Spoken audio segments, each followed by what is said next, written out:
Hello, my name is Bill Coughlin, and welcome to First Person Civil War Podcast, which retells the stories of the soldiers and officers on the ground in the battles of the Civil War. Episode 17 is entitled Private Leander Stillwell and the 61st Illinois at the Battle of Shiloh, and relies on the second edition of his book, The Story of a Common Soldier, of Army Life in the Civil War, 1861 to 1865, which he published in 1920. Leander Stillwell lived along Otter Creek in Jersey County, Illinois, when the war began, and enlisted in the 61st Illinois on 6 January 1862, at the age of 18, assigned to the regiment's Company D, and by his account, promoted to corporal a few weeks later. Just as a side note, official Army records have no mention of his promotion to corporal, but he did also state that the records of his enlistment were 1 day off. I will refer to Leander Stillwell as a corporal. On 25 March 1862, Corporal Stillwell and the 61st Illinois, numbering approximately 400 men, departed their barracks in St. Louis, Missouri, by boat down the Mississippi River, transferred to the Tennessee River by way of the Ohio, and arrived at Pittsburgh Landing on the evening of 31 March. Corporal Stillwell and the 61st Illinois were now in the 2nd Brigade, commanded by Colonel Madison Miller, of the 6th Division, commanded by Brigadier General Benjamin M. Prentice, and Major General Ulysses S. Grant's Army of the Tennessee, and was part of a buildup of Union forces for a planned march upon Corinth, Mississippi. The regiment camped in a location approximately 2 miles south of Pittsburgh Landing, in vicinity of the Eastern Corinth Road.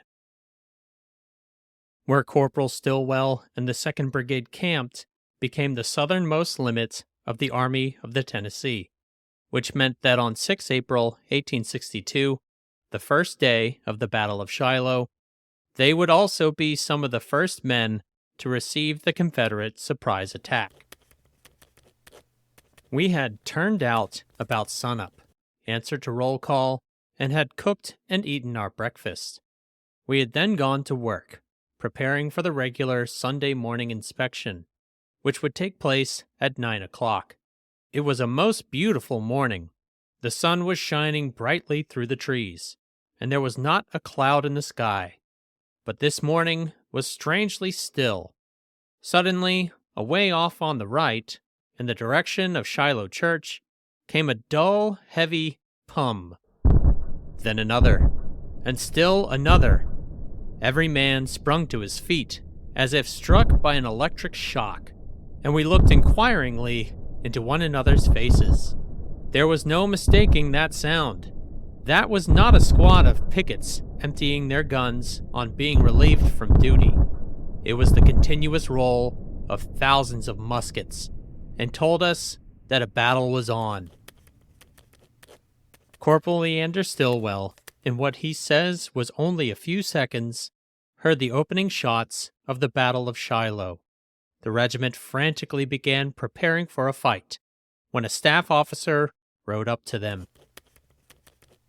The officer cast one hurried glance around him and exclaimed, "My God, this regiment not in line yet? They have been fighting on the right over an hour." And wheeling his horse, he disappeared in the direction of the colonel's tent.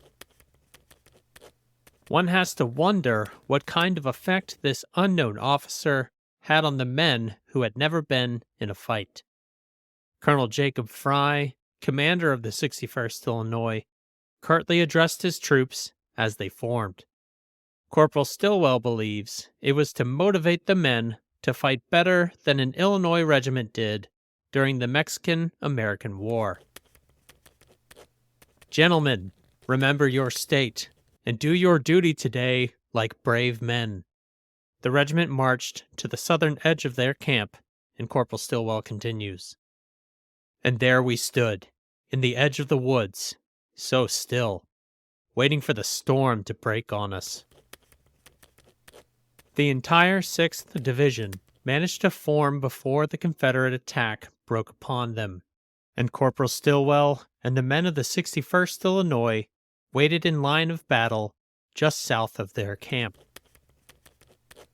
The time we thus stood, waiting the attack, could not have exceeded 5 minutes. Suddenly, obliquely to our right, there was a long, wavy flash of bright light, then another, and another. It was the sunlight shining on gun barrels and bayonets. And there they were at last, a long brown line, with muskets at right shoulder shift, in excellent order. Right through the woods they came. Emerging from the woods was the 1st Brigade, 2nd Division of Bragg's 2nd Corps, and consisted of the 21st, 22nd, 25th, and 26th, also known as Coltart's, Alabama, and the 1st Louisiana Infantry Regiments, as well as a battery of Alabamans. Colonel Zach C. Deese, commander of the 22nd Alabama, advanced with his brigade toward Corporal Stillwell's brigade. Marching in line of battle, at about 7 o'clock, we came upon the enemy, drawn up in front of their camp, where they opened fire on us with their infantry and a battery of artillery, to which we responded. Robertson's battery was brought into action, which soon silenced them, and shortly afterwards the enemy wavered and we charged, driving them through their camps, where we halted to reform. And after a short time, they again opened upon us with another battery. We then moved forward a few hundred yards and halted in support. By the end of this advance across the field, the brigade commander fell mortally wounded. His replacement was shot in the head, and command of the brigade then passed to Colonel Deese. Corporal Ledford, the 61st Illinois, and the rest of their brigade put up a spirited resistance. We began firing at once. From one end of the regiment to the other leapt a sheet of red flame.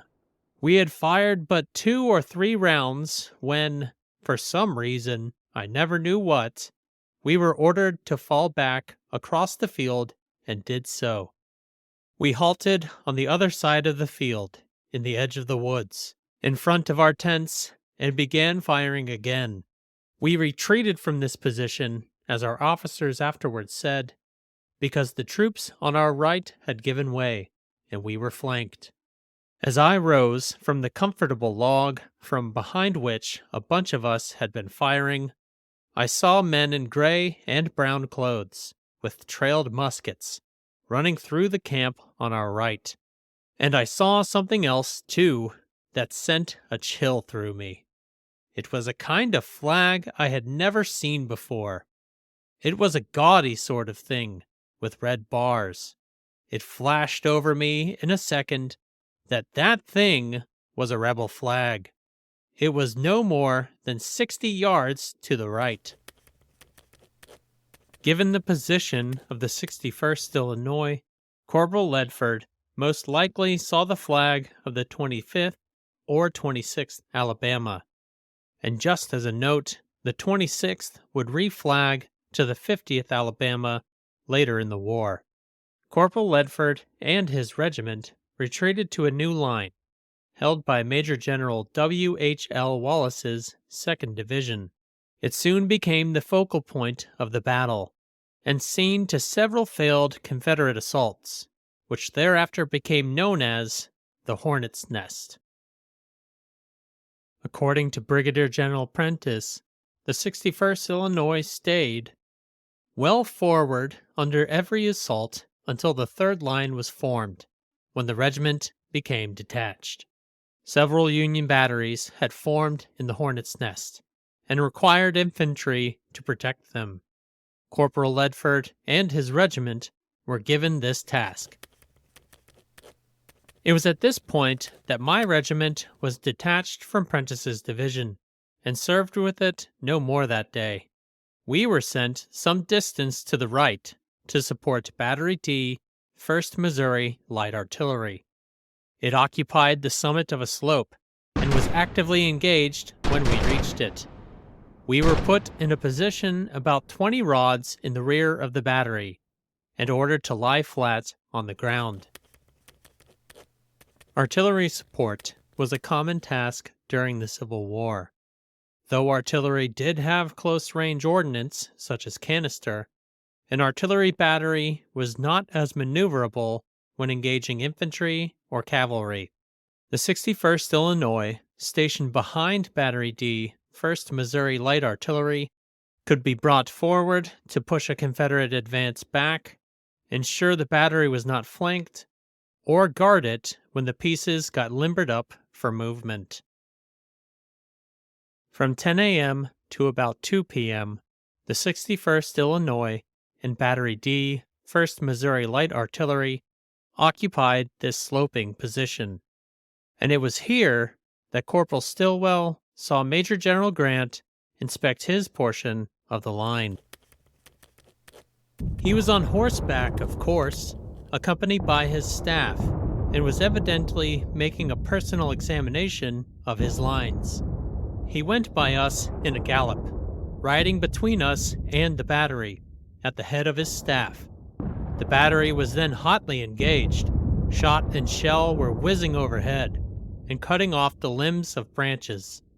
But Grant rode through the storm with perfect indifference, seemingly paying no more attention to the missiles than if they had been paper wads.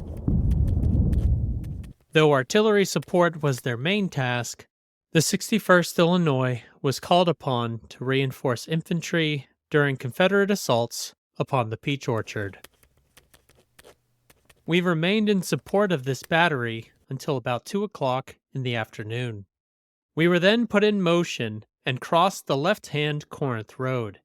This line was desperately engaged and had been at this point, as we have afterwards learned, for fully 4 hours.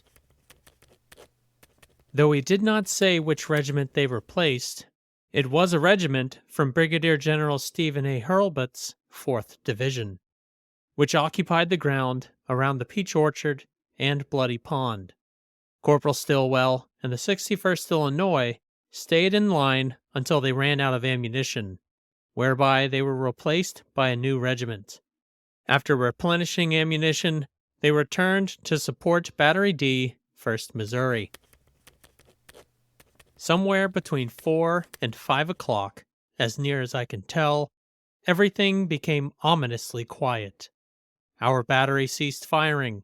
The gunners leaned against the pieces and talked and laughed. Suddenly, a staff officer rode up and said something in a low tone to the commander of the battery, then rode to our colonel and said something to him. The battery horses were at once brought up from a ravine in the rear, and the battery limbered up and moved off through the woods diagonally to the left and rear. We were put in motion by the flank and followed it. Though it was a lull in the fight, the situation at the Hornet's Nest and the Peach Orchard for the Union Army had become untenable. Colonel James M. Tuttle, commander of the Brigade of Infantry directly in front of the 61st Illinois and Battery D, 1st Missouri Artillery, received a similar order to withdraw. We held our position about 6 hours, when it became evident that our forces on each side of us had given way, meaning around the Peach Orchard and the divisions to the north, so as to give the enemy an opportunity of turning both of our flanks. At this critical juncture, General Wallace gave orders for my whole brigade to fall back, which was done in good order.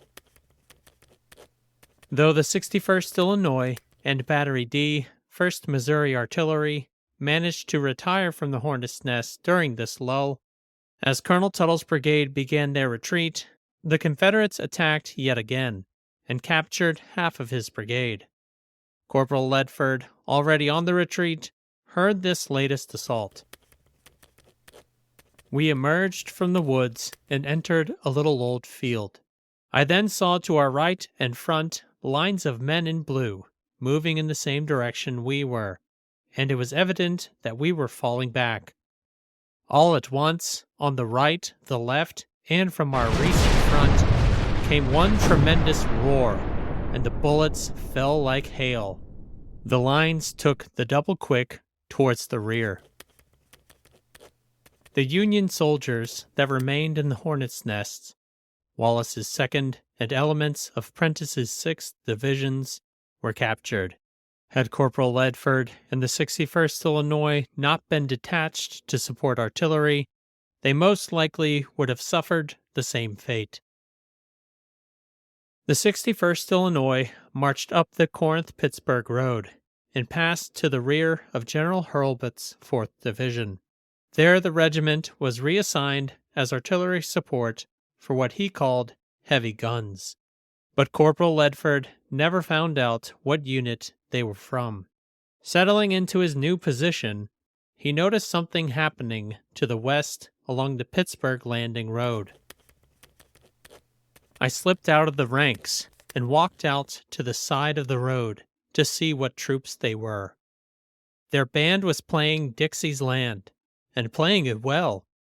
I saw that they had not been in the fight, for there was no powder smoke on their faces. "What regiment is this?"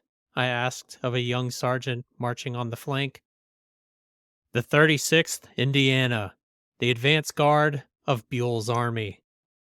Corporal Ledford said that he repressed a cheer, but he was elated at this news. Soldiers need not be told of the thrill of unspeakable exultation they all have felt at the sight of armed friends in danger's darkest hour. Speaking for myself alone, I can only say, in the most heartfelt sincerity, that in all of my obscure military career, never to me was the sight of reinforcing legions so precious and so welcome as on that day. The 61st Illinois did not participate in the second day of the Battle of Shiloh, as it remained in reserve around Pittsburgh Landing. In just one day of fighting, the regiment suffered 12 killed, 45 wounded, and 18 missing or captured, a total of 75 out of approximately 400 men, meaning 18% casualties. The 61st Illinois would go on to participate in the sieges of Corinth and Vicksburg, as well as campaign in Arkansas. Though Leander Stillwell ended the war as a first lieutenant in Company D, he spent most of the war as an enlisted soldier, and he wanted the reader to know it. Leander Stillwell's second edition of his book served as the source for this episode, entitled The Story of a Common Soldier of Army Life in the Civil War, 1861 to 1865. During the war, he wrote to his parents back in Illinois on a weekly basis, and just before his father died in 1897, returned them to his son. He also kept a small diary while on the march, which meant Leander Stillwell had a wealth of information that he penned during the war.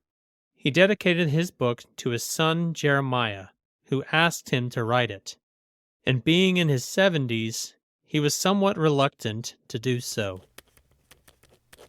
I will also say, for whatever you may think it worth, that you are the only person now living whose request could induce me to undertake the sketch that you desire.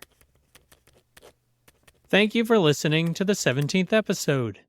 The link to Corporal Leander Stillwell's book is now on the podcast website, firstpersoncivilwarpodcast.com. On Facebook, Instagram, X, and LinkedIn this week, you will find a picture of Leander Stillwell in 1863 and in 1909. If you are not following the podcast on these social media platforms, you should consider it. As a preview to the next episode, I posted a teaser quote on 14 April. Expect similar posts for future episodes.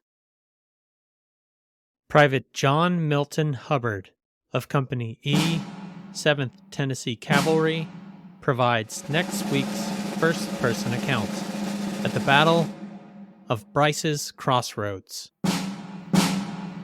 My name is Bill Coughlin, and thank you for listening to First Person Civil War Podcast.